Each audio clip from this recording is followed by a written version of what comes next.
Pahalgam terror attack के बाद जम्मू कश्मीर के हालात में बहुत कशीदगी पैदा हो रही है और अगर हम हिंदुस्तान और पाकिस्तान की बात करें तो उनके हालात में भी और सिचुएशन में भी कशीदगी पाई जा रही है। और अगर हम असेंबली सेशन की बात करें तो एक स्पेशल सेशन कल बुलाया गया है। एक दिन का स्पेशल सेशन है, 10:30 बजे शुरू होगा।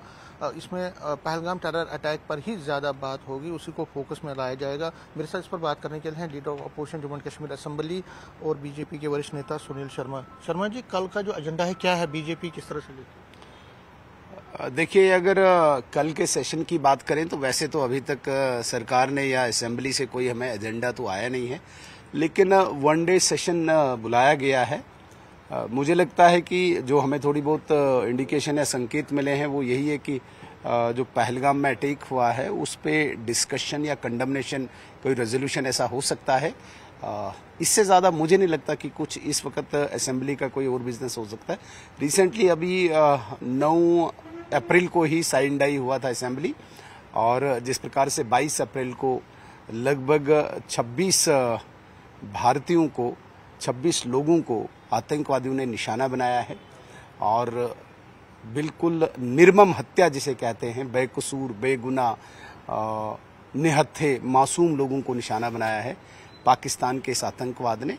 तो डेफिनेटली इसमें कोई शक नहीं कि असेंबली का भी रोल बनता है अगर इस पे यूनानिमसली एक रेजोल्यूशन लाया जाए। इस वक्त भारत सरकार, विशेषकर मोदी सरकार, बहुत गंभीर है, चिंतित है, और ये रेजोल्यूशन भारत सरकार के हक में कि इस वक्त पूरी असेंबली जो है अक्रॉस पार्टी लाइन भारत सरकार के साथ खड़ी है इस दुख की घड़ी में, और जिस भी प्रकार का कदम भारत सरकार उठाए असेंबली साथ है।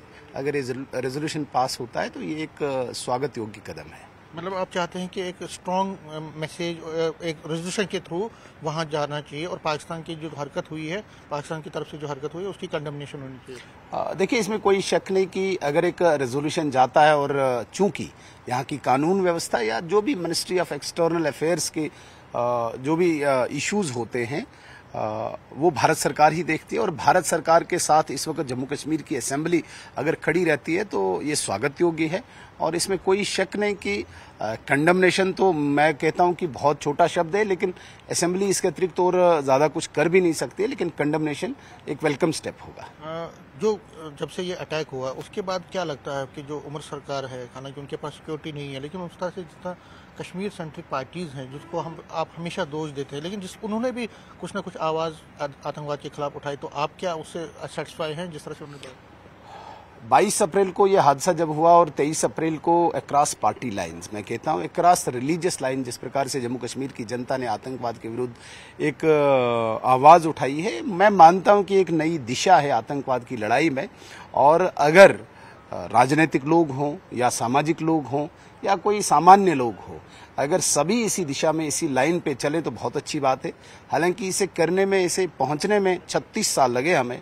36 साल के बाद एक दिन वो आया कि सभी लोग इकट्ठे होकर आतंकवाद के विरुद्ध लड़ाई लड़ रहे हैं। तो ये सराहनीय कदम है, इसमें कोई शक नहीं, लेकिन बशर्ते कि इसी मानसिकता से ये लड़ाई आगे लड़ी जाए आतंकवाद के विरुद्ध, तो डेफिनेटली आतंकवाद की कोई जगह यहाँ पे नहीं रहेगी। फिर असेंबली सेशन उस टाइम हो रहा है जब हालात भारत और पाकिस्तान के बीच तल्खियाँ बढ़ रही हैं और कशीदगी हालात हैं, बॉर्डर पे भी हालात जो हैं वो धीरे धीरे कशीदगी की तरफ बढ़ रहे हैं।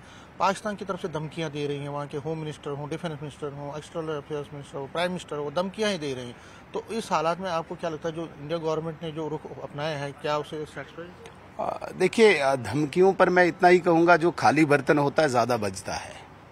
और जहाँ तक बात आती है धमकियों की, भभकियों की, तो उससे कभी भारत न डरा है न डरता है।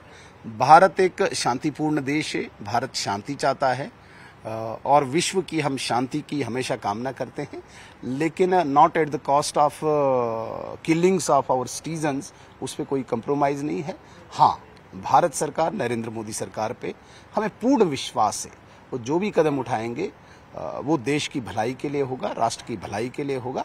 हमें नहीं पता कि भारत सरकार क्या सोच रही है, लेकिन जम्मू कश्मीर का एक नागरिक होने के नाते या विधानसभा का एक सदस्य होने के नाते हम सबको एकजुट होकर इस वक्त भारत के साथ खड़ा रहना चाहिए, भारतीयता के साथ खड़ा रहना चाहिए, भारत सरकार के साथ खड़ा रहना चाहिए।